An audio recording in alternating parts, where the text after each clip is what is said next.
everybody to the Calipso Show. I am your host, Calipso. I am so excited to be here with you guys because we have an amazing lineup. Our guests are amazing trailblazers. They're such talented individuals and such dear friends of my heart, and I'm excited to show you what they have in store for you today.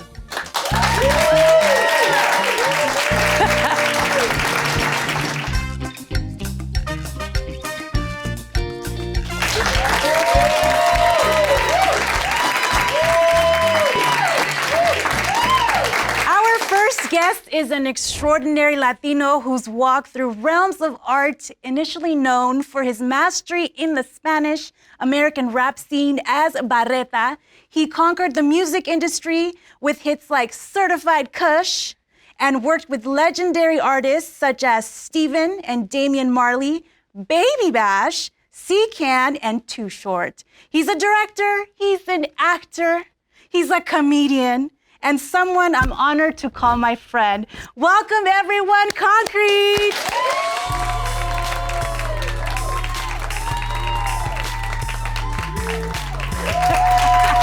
What's up? How are you? Good, sit down. ¿Te bañaste for me? Me bañé. I took a bath. My goodness, you took a bath, bubble bath, yeah. salt and Love everything? Those, yep, with fabuloso. Concrete, welcome to the show. Thank you for having me. Thank you so much for being here. I didn't know this about you, but you were a DJ before. Yeah. That's how you started. Mm-hmm. This is how you started in this industry.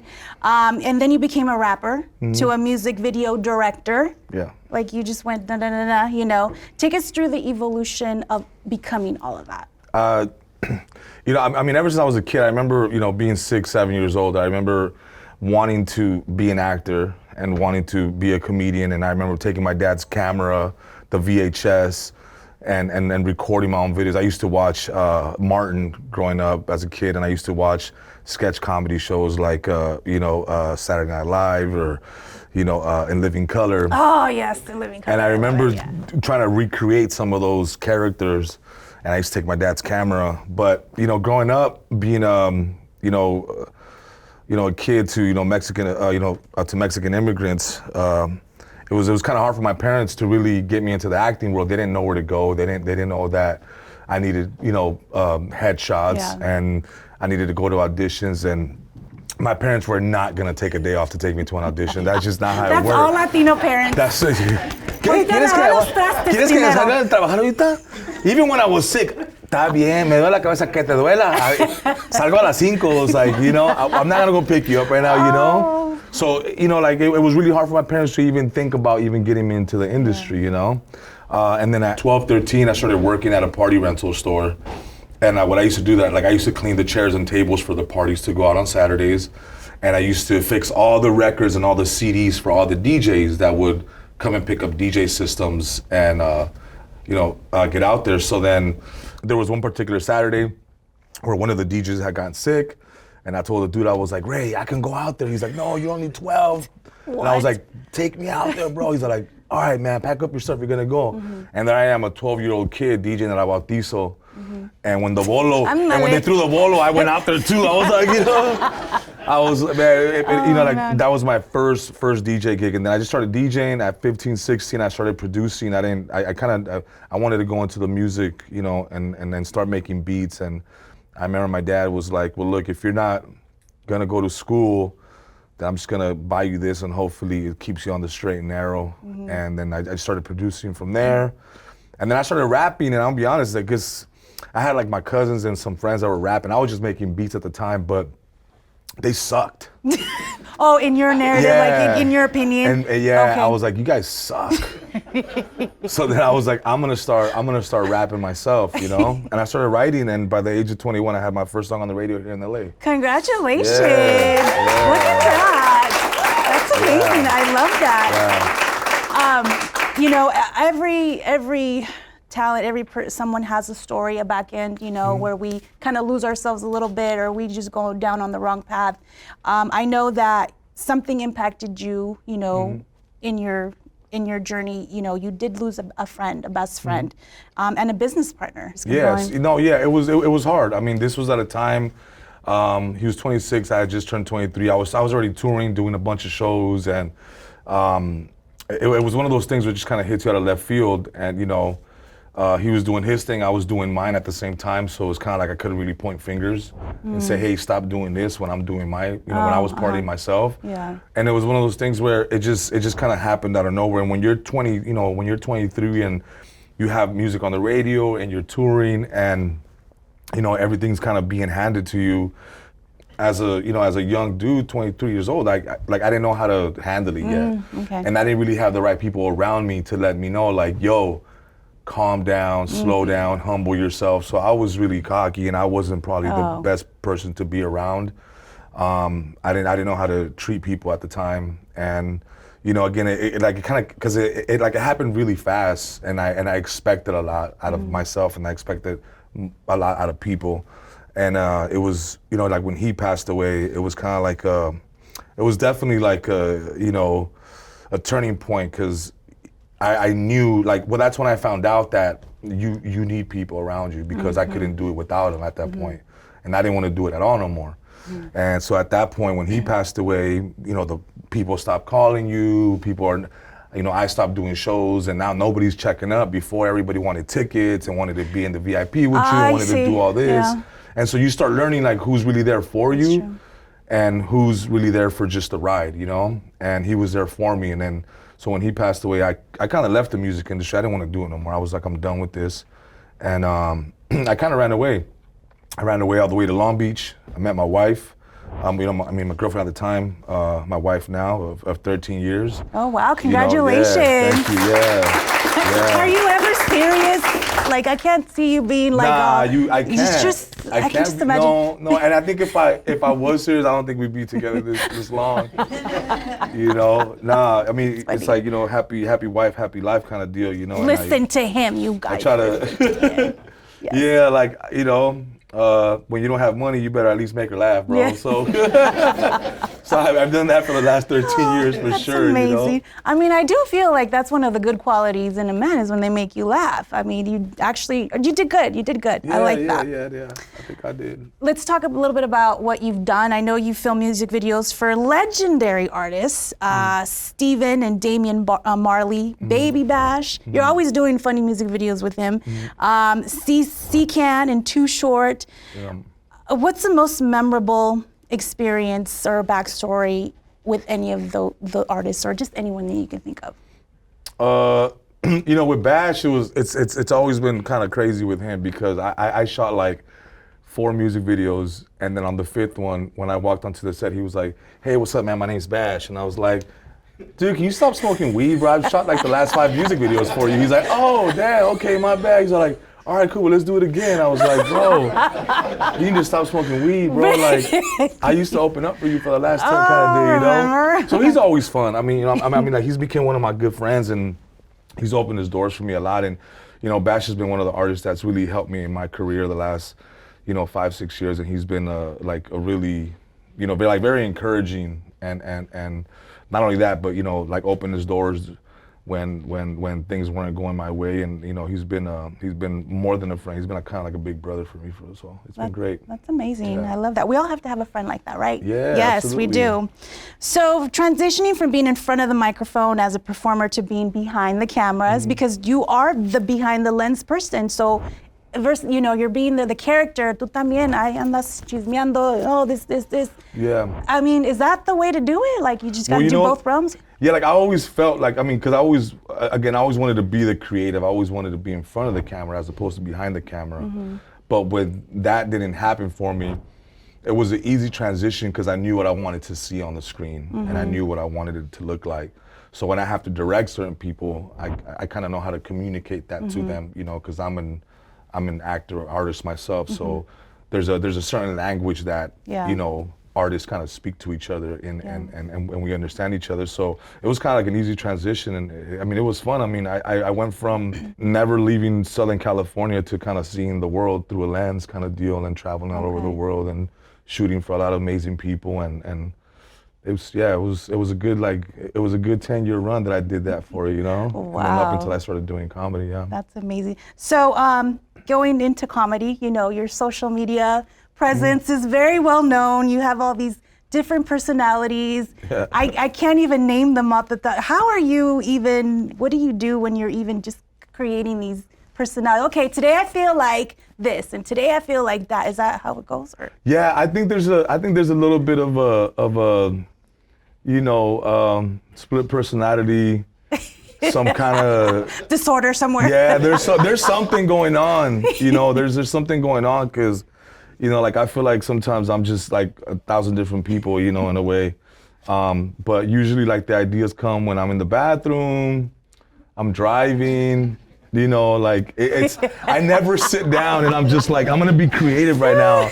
It's usually in the most uncreative places, How is how is the audience responding to that, like to all your different characters? Do you ever get like, ay, eso no me pareció, or you didn't, I'm always saying you nailed it. Like you're always nailing the characters. Yeah, well, you know what, like I try not to, like I've always been, like ever when I started doing social media content and doing funny stuff, like I didn't want to be known for like one character, Mm-hmm.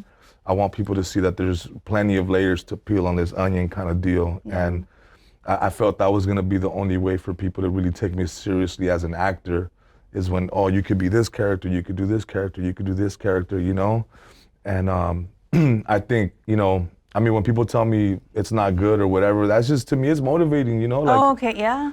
It's cool when people pat you on the back, but like, I kind of run off of, like I kind of use those comments as fuel, So you do read your comments? I create my own beefs inside my head, I'm beefing with a fool that has like 10 followers, No picture, ¿verdad? I'm like, I'm gonna show you, default user. You know what I'm saying? Like, I take it personal, dog. Like it's like, but that's just me, like that's how I operate. I take fuel and it's helped me and it's been successful the way I operate, I love that. What else would you like to share with the people, with the world? Anything else? I like ceviche.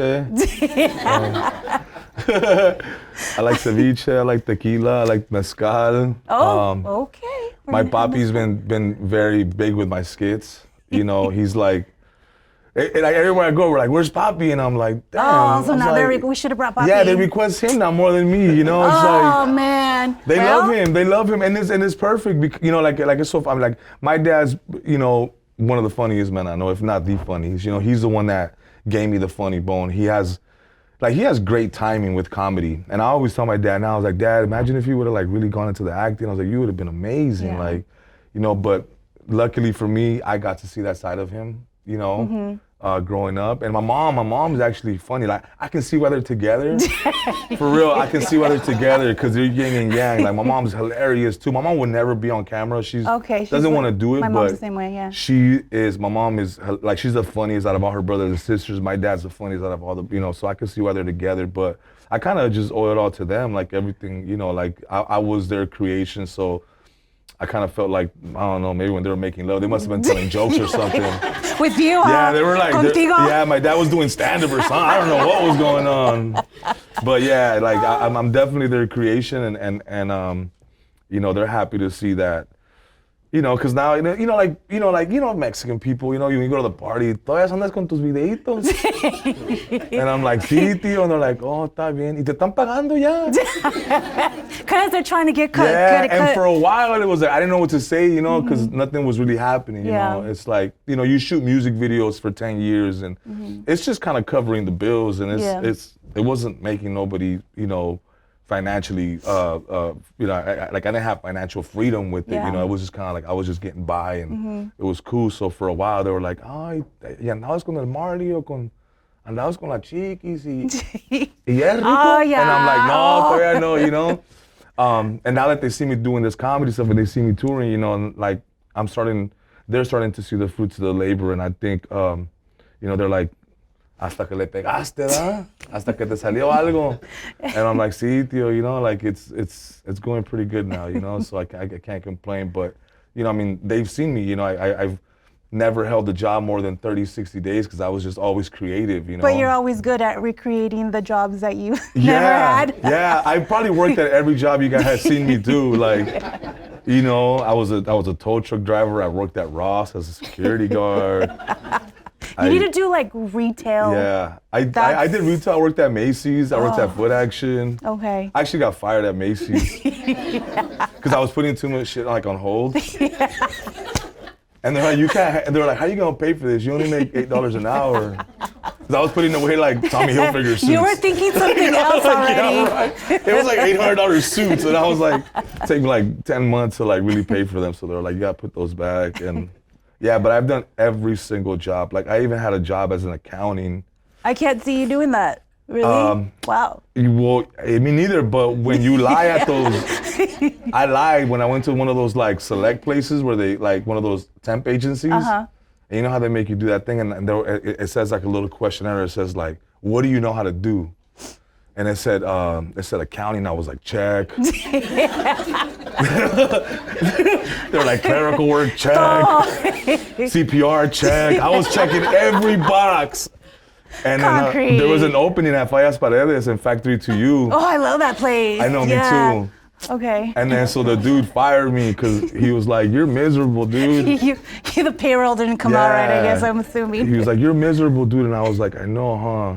And he was like, why don't you go like, he's like, you're still young enough and I know you're a rapper or what, or something like that. And I was like, oh, I do videos, you know? He's like, go do that, man, you'll be happy. And then so he cut the last check. It was an $800 check, I remember. And I remember I went home. Well, I called my girl when I got off of work. I was like, babe, check this out. I said, I got good news and bad news. I was like, what do you want to know? She was like, give me the good news first. I was like, I got an $800 check. She's like, what's the bad news? I was like, I just got fired. I'm coming home early. I was like, you want to go eat? She's like, yeah. So I remember we went to El Torito because they had like Taco Tuesdays, was the $1 tacos. Yeah. And I was like, hey, so you know how I've been thinking about doing these videos? And she was like, yeah. I was like, I want to buy a camera. She was like, what? With the last $800? And I was like, yes, this is it right here. Wow. And at the time we were living at her mom's house. You know, I was a guy on the couch. You know, so she was like, all right, I back you. I back the play. Let's go. Okay. And we went straight to Curaçao. Oh, you get in debt. I went to Curaçao. Your credit score's bad over there. I didn't even have credit phone. I had to put like half of the check down, you know? Okay. And then I remember that was it, like, and then that little camera was what started it all. That's you know, amazing. At the time in 2009. And then that was it, man, up until 2018 after I kind of tapered off the music video world a little bit, and then I just started doing comedy 5 years ago, Yeah. Wow. Yeah. I love that. Well, I loved our conversation, but you're not going to go away. You're not going to go away. No. Thank you so much for tuning in. We'll be right back with more of Concrete. And you trust me, you don't want to miss this because we have something very special lined up. Let's go. Okay.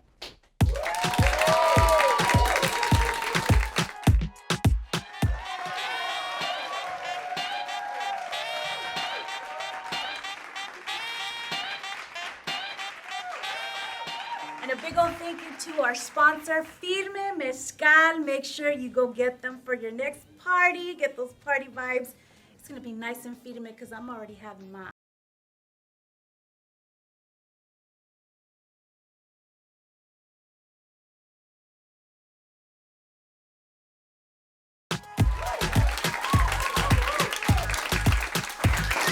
All right, everybody, we're back. We're still here with Concrete. Yeah. Oh, thank you so much for coming. Thank you. So, Concrete, you and I go way back, you know, not too far back. We're not that old, calm down, but we go way back, you know, and we were hosting an event together. It was so much fun. And I got to see you come into your character and you're like, hey, I need you just to say a couple words. So I was kind of like your hype man that night, and I took the job very seriously. So now ahorita que ya, you know, you're on my show, I need a hype man. I need a hype man. You want to like audition for it or? Okay, I'm down. What do you think? You think you'd be a good hype man? I don't know.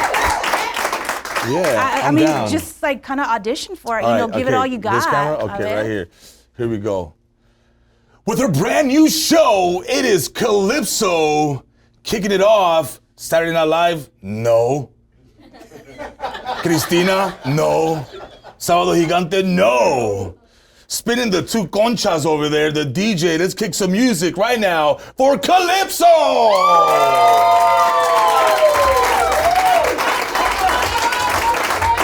That's all right. It was all right. It was all right. That's all right. Oh my goodness. I mean, más o menos. It's all right, huh? Como que no le diste todo. No? Quiero todo. Everything? Una vez más. Okay. Una vez. Okay. Let me see. What can I come up with here on the spot? Okay. Oh my God. Okay. A ver. Oh, now you got me sweating, perrita. You got me sweating. ¿Estamos al 100? Okay. Here we go. All right. Hey, what's up? It's your boy Concrete going down right now. It's a Calipso Show all the way live. Make sure to tune in every single day. We got the DJ spinning on the 2 tortillas, the classic music. She has a hat. She has her red shoes. So tune in or it's nothing for you, homitos. The perrita Calipso!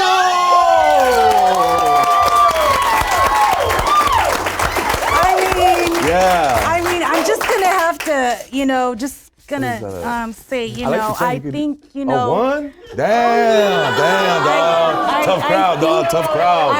Tough crowd, dog. Oh, it's rigged. This is rigged. You know what? Me gustó Okay, el ambiente. I okay. really love the enthusiasm. I know Spanish music was your first love. That doesn't mean that you can't stop and be a good hype man. So, and I know that you rap, I've seen you, I think I've seen you rap like one time, so why don't you just like do like a little verse or something? Do something right now? Do something like ahorita, Okay, let me see. Let me see. My name is Concrete y me gusta ceviche. If I don't got none, then I turn into a pediche. It's the homegirl Calipso and your boy Concrete. I got Nikes on, she got red feet. Check me out, man, I'm the king of the city. Push weight, hefty bags, looking like a late Biggie. I don't know. It's been a long time, man. It's like so hard, Okay. Yeah, that's why. That's why I do skits now, just in case they don't like it. I can just put my phone down. I mean, it was all right. It was all right. That's why. You see why I'm doing comedy? Do you see why I'm doing comedy now? Stick to your day job. Yeah. To all my day jobs. Pero también I do know that, being my hype man, you have to just be ready for anything. You just have to be ready for whatever comes at you, whatever they throw at you, If I'm gonna tell you, wear some red heels, you gotta wear some red heels, right? I love those. Okay? So with the voiceovers, I understand that you were doing a character of El Puerco. El Puerco. So do you think that he should do the voiceover of El Puerco? I don't know. What do you think? Yeah, let's do it. Okay, Okay, a ver, lo que tienes. All right, you want me to answer some questions in El Puerco? A ver, okay, El Puerco. Okay, what is your favorite food? Well, my favorite food is, after I get off the wrestling stage, I like to eat some ceviche with tostadas. Preferably the not so crunchy ones. With a lot of tapatio. Okay. ¿Y tu favorite drink? What's your favorite drink? My favorite drink is the one that's always free. I don't have a lot of money, so I have to always drink for free. Okay. You sound very rico suave right there. Try to pick up a girl with that voice. Like someone's coming in and you're just trying to pick her up. Oye, pollita, aquí tengo tu maíz. I want to make love to you. Okay.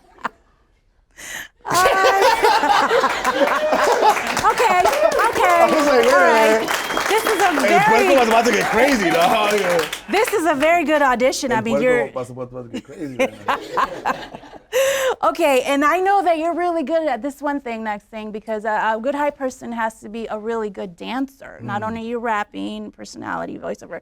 Tienes que bailar bien. I'm like a Disney kid. I can do it Okay, all. you can do information y toda la cosa? Yeah, of course. Okay, I think you need to dance. You want me to dance? Okay. I think you need to dance. What do you think? You need to dance?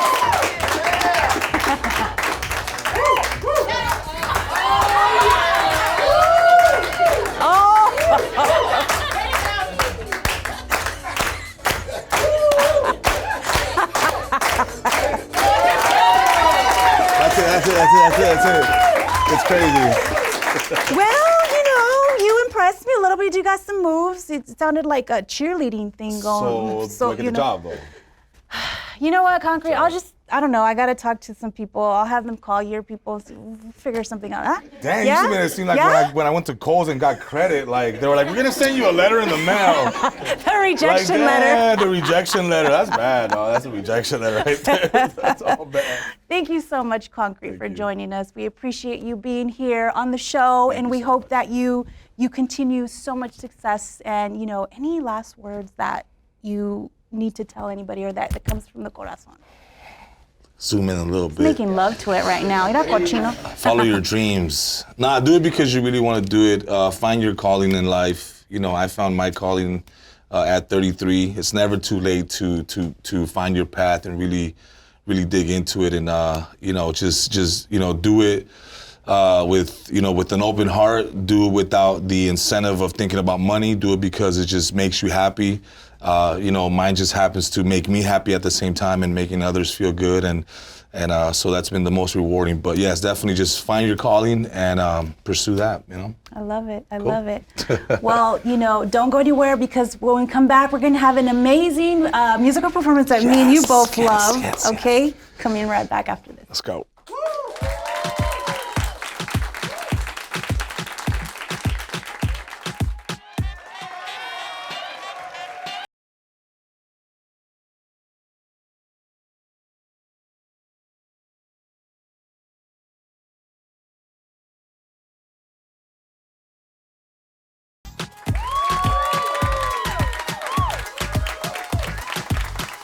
Welcome back to the Calipso Show. Our performer today is a 16-year-old Chicana singer-songwriter who has been making a name for herself. She is currently touring all over the West Coast, here to perform her latest single, So Do I, executive produced by Baby Bash. Please welcome Mia May.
amazing performance. Thank you. I loved it.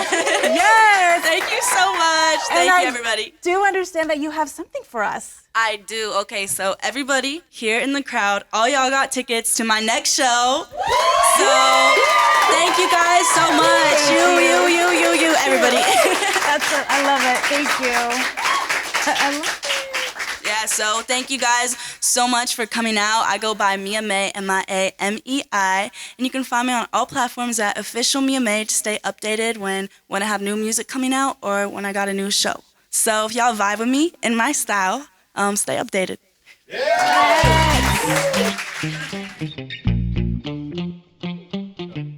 And a big old shout out to our sponsor, Firme Mezcal. Make sure you go hit them up for your next party vibe and have a good old Firme time, because you know what? I'm almost done with mine.